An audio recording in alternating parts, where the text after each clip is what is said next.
ជំរាបសួរក៏ដូចជាសួស្តីពុកម៉ែបងប្អូនទាំងអស់គ្នាបាទស្វាគមន៍មកកាន់ page របស់ខ្ញុំទៀតហើយបាទហើយថ្ងៃនេះដែរគឺនាំពុកម៉ែបងប្អូនទៅមើលតាមផ្លូវទៀតហើយបងប្អូនបាទ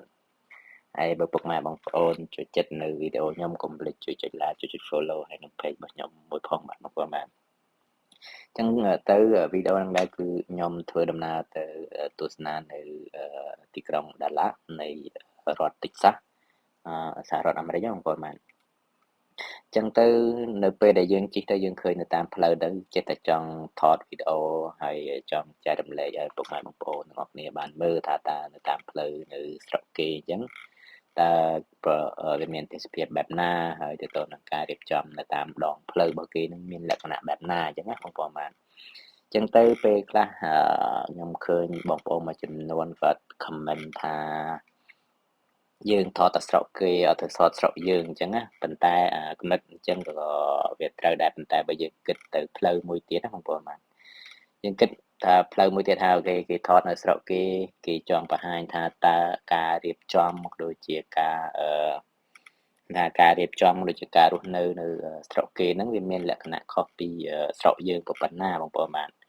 ចឹងទៅបើយើងឃើញចំណុចល្អយើងក៏យកទៅបើយើងឃើញចំណុចអាក្រក់យើងកុំយកអញ្ចឹងណាបងប្អូនបាទអញ្ចឹងទៅយើងគួរតែគិតពីផ្លូវថាអូខេអ្នកថតផ្សព្វផ្សាយនៅស្រុកខ្មែរយើងផ្សព្វផ្សាយទៅអានឹងកាន់តែល្អប៉ុន្តែយើងកុំថាឲ្យអ្នកដែលថតវីដេអូនៅស្រុកគេថាទៅដើរលេងស្រុកគេថតផ្សព្វផ្សាយពីស្រុកគេអញ្ចឹងណាប៉ុន្តែបើយើងគិតថាយើងឃើញស្រុកគេល្អយើងយកចំណុចល្អហ្នឹងណាបងប្អូនបាទយកទៅអភិវឌ្ឍនៅប្រទេសយើងអញ្ចឹងទៅយើងក៏ធ្វើប្រទេសយើងឲ្យបានល្អដូចស្រុកគេដែរអញ្ចឹងណាបងប្អូនបាទអញ្ចឹងបើយើងថតតែស្រុកយើងអញ្ចឹងទៅហើយយើងអត់ដឹងថានៅខាងក្រៅហ្នឹងគេមានលក្ខណៈបែបណាអីអញ្ចឹងទៅពេលហ្នឹងទៅយើងវាមានតែមួយចំណុចមួយអញ្ចឹងណាយើងវាអត់មានការប្រៀបធៀបឬការអីអញ្ចឹងណាអញ្ចឹងទៅយើងគួរតែគិតពីផ្លូវថាអូខេអ្នកថតនៅស្រុកគេពេលខ្លះគឺគេចង់បង្ហាញថាតើការរស់នៅដូចជារបៀបរបបនៃការរស់នៅដូចជាការរៀបចំហេដ្ឋារចនាសម្ព័ន្ធដូចជាផ្ទះរបស់គេអញ្ចឹងមានលក្ខណៈបែបណាអញ្ចឹងហើយបើយើងឃើញល្អយើងយកទៅណាបងប្អូនបាទហើយបើយើងមិនឃើញមិនល្អទៅយើងក៏អូសរំលងទៅបងប្អូនបាទអញ្ចឹងនឹងគឺជាមតិរបស់ខ្ញុំយើងពេលខ្លះយើង comment ហ្នឹងយើងគួរតែគិតណាពិចារណាឲ្យបានដិតដល់អញ្ចឹងមុនយើងចេញ comment មកមួយអញ្ចឹងបងប្អូនបាទអញ្ចឹងទៅ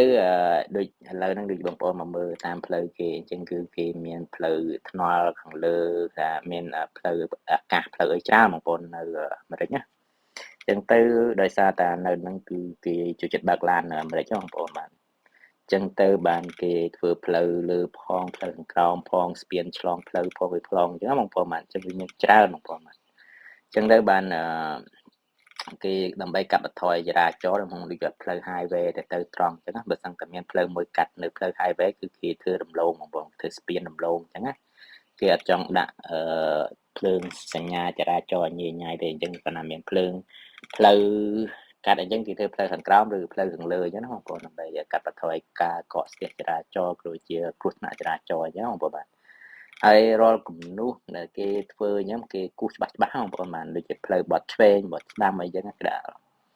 ស្ដាំ only អញ្ចឹងថាបត់បានតែស្ដាំអីចឹងណាហើយបើយើងបត់ឆ្វេងវាត្រូវទេបងប្អូនបាទវាក៏ជាចំណុចល្អដែរបងប្អូនក្នុងការសិក្សា